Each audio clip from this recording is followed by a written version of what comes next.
নমস্কার বন্ধুরা, আমি সবরী ফুড ক্যানভাসে আপনাদের সবাইকে স্বাগত জানিয়ে শুরু করছি আমার আজকের ভিডিওটি। আজ আপনাদের সঙ্গে গ্রাম বাংলার একটি পুরানো রান্না শেয়ার করব, যার নাম হলো খারকোল পাতা বাটা। এক এক জায়গায় এটি এক এক নামে পরিচিত। অনেকে এটাকে খারকোল পাতা বলে, আবার অনেকে বলে ঘ্যাটকোল। এছাড়াও কিন্তু আরো অনেক নাম আছে। তবে এই খারকোল পাতা বাটা গরম ভাতের সঙ্গে খেতে অসাধারণ লাগে। এই পাতাটা সাধারণত এই বর্ষাকালেই পাওয়া যায়, আর মাঠে ঘাটে যেখানে সেখানে কিন্তু এগুলো প্রায় হয়েই থাকে। এর পাতা এবং ডাঁটা দুটোই কিন্তু খাওয়া যায়, তবে আজ আমি পাতাটা রান্না করে দেখাচ্ছি। অনেকেই কিন্তু গলা ধরার সমস্যা থাকার জন্য এই পাতাটা খেতে চান না বা এই শাকটা খেতে পছন্দ করে না। আজকের ভিডিওটি দেখে আপনারা বাড়িতে একবার বানিয়ে দেখুন, গলা ধরার সমস্যা কিন্তু একদমই থাকবে না। এখানে আমি 4 আটি ঘ্যাটকোল নিয়েছি বা খারকোল নিয়েছি। পাতাগুলো কিন্তু বেশ বড় বড় হয়ে গেছে, তবে কচি আছে। আপনারা চেষ্টা করবেন একটু কচি দেখে পাতাটা নেওয়ার, তাহলে কিন্তু টেস্টটা ভালো হবে। আর পাতাগুলোকে একটু বেছে নেবেন, যদি পাকা পাতা থাকে তাহলে সেগুলোকে ফেলে দিতে হবে। প্রথমে ডাঁটার থেকে শাকগুলোকে আমি আলাদা করে নিচ্ছি। আর এই ডাঁটাগুলোরও কিন্তু দুর্দান্ত একটা রেসিপি তৈরি করা যায়, অন্য একদিন আপনাদের সঙ্গে সেটা শেয়ার করব। সমস্ত পাতাগুলোকে এইভাবে কেটে নেব, নিয়ে এটাকে খুব ভালোভাবে ধুয়ে নিতে হবে। ধুয়ে নেবার পর একটা ছুরি বা বটির সাহায্যে এটাকে কুচিয়ে নিতে হবে। যদি এটাকে কুচিয়ে নেওয়া যায় তাহলে বাটতে কিন্তু খুব সুবিধা হয়। তো পাতাগুলো এখানে কাটা হয়ে গেছে, এবার চলুন রান্নাটা শুরু করি। একটা কড়া গরম করে দিয়ে দিচ্ছি 1 চা চামচ সর্ষের তেল। এখানে কিন্তু তেলের পরিমাণ একদমই বেশি দেওয়া যাবে না। তেলটাকে প্রথমে খুব ভালোভাবে গরম করে নেব, আর তেল গরম হয়ে যাওয়ার পর এর মধ্যে দিচ্ছি 1/2 চা চামচ কালো জিরে, আর দেব 5টা কাঁচা লঙ্কা। ঝালটা নিজেদের স্বাদ অনুযায়ী দিতে হবে। আর দিয়েছি 2টো গোটা রসুন। রসুনটাকে হালকা একটু ভেজে নেবার পর এর মধ্যে কেটে রাখা পাতাগুলো দিয়ে দিচ্ছি। এখানে আমার পাতার পরিমাণটা অনেকটা বেশি আছে, যার জন্য আমি রসুনের পরিমাণটা কিন্তু অনেকটা বেশি দিয়েছি। আর এই রান্নাতে যদি রসুনের পরিমাণটা একটু বেশি দেওয়া হয় তাহলে কিন্তু টেস্টটা খুব ভালো আসবে। পাতাগুলো দেওয়ার পর অল্প একটু লবণ দিয়ে দিলাম। এই সময় কিন্তু খুব বেশি লবণ দেবেন না, কারণ এই পাতাগুলো একদম কমে যাবে। ভালোভাবে একটু নাড়াচাড়া করে মিডিয়াম ফ্লেমে এটাকে রান্না করতে হবে যতক্ষণ না এর থেকে জল বেরোতে শুরু করছে।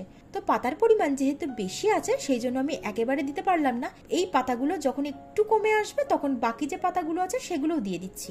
এখানে আমি সমস্ত পাতাগুলো দিয়ে দিয়েছি। এবার মিডিয়াম ফ্লেমে রেখে কিছুক্ষণের জন্য রান্না করতে হবে, যতক্ষণ না এই শাক থেকে যে জলটা বেরোচ্ছে সেটা সম্পূর্ণ শুকিয়ে যাচ্ছে। তো আপনারা দেখতেই পাচ্ছেন বেশ কিছুক্ষণ রান্না করার পর এর ভিতরে যে জলটা ছিল সেটা একদম শুকিয়ে গেছে। এবার এটাকে ঠান্ডা করে নিতে হবে। ঠান্ডা না করে কিন্তু একদমই বাটা যাবে না। তো শাকটা এখানে খুব ভালোভাবে ঠান্ডা হয়ে গেছে। এবার এগুলোকে তুলে একটা মিক্সিং কন্টেনারের মধ্যে আমি নিয়ে নিলাম। আপনারা চাইলে এটাকে শিলে বেটে নিতে পারেন। পাতাটাকে এখানে আমি বেটে নিয়েছি, আর পাতার পরিমাণ যেহেতু বেশি আছে সেই জন্য আমি দুবারে বেটে নিচ্ছি। এবার একটা ননস্টিক প্যান গরম করে এর মধ্যে দিয়ে দিলাম 4 টেবিল চামচ সর্ষের তেল। এই রান্নাতে কিন্তু তেলের পরিমাণটা খুব বেশি দিতে হবে, মানে তেল, লঙ্কা আর রসুন এই 3টে জিনিস যদি একটু বেশি করে দেওয়া যায় তাহলেই কিন্তু দুর্দান্ত একটা টেস্ট আসে। তেলটা গরম হয়ে যাবার পর বেটে রাখা পাতাটা দিয়ে দিলাম। এবার লো টু মিডিয়াম ফ্লেমে রেখে খুব ভালোভাবে এটাকে কষিয়ে নিতে হবে।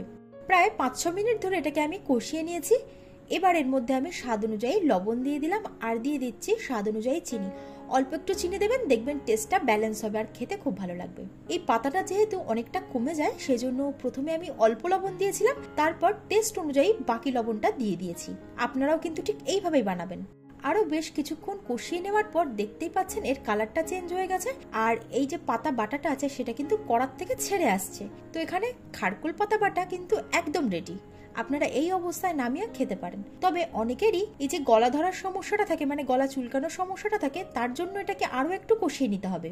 আরো প্রায় 4 থেকে 5 মিনিটের জন্য লো ফ্লেমে এটাকে কষিয়ে নিয়েছি। আর এই সময় কিন্তু পাতা বাটাটা একদম একটু কালচে কালারের হয়ে এসেছে। এইবারে এটাকে নামিয়ে নিতে হবে। আর এই পর্যায় পর্যন্ত যদি এটাকে কষিয়ে নেওয়া যায় তাহলে কিন্তু কোনোভাবেই গলা চুলকাবে না। আজকের রেসিপিটি যদি আপনাদের ভালো লেগে থাকে তাহলে অবশ্যই একটা লাইক আর শেয়ার করতে ভুলবেন না। আমার চ্যানেলের নতুন বন্ধু হলে চ্যানেলটা সাবস্ক্রাইব করে নেওয়ার অনুরোধ রইল। পাশে থাকা বেল আইকনটি অবশ্যই ক্লিক করে দেবেন, তাহলে আমি আমার চ্যানেলে নতুন কোনো ভিডিও আপলোড করলে তার নোটিফিকেশনটাও আপনাদের কাছে পৌঁছে যাবে। আজ তবে এই পর্যন্তই, আবার হাজির হয়ে যাব নতুন একটা ভিডিও নিয়ে। আপনারা ভালো থাকবেন, সুস্থ থাকবেন। ধন্যবাদ।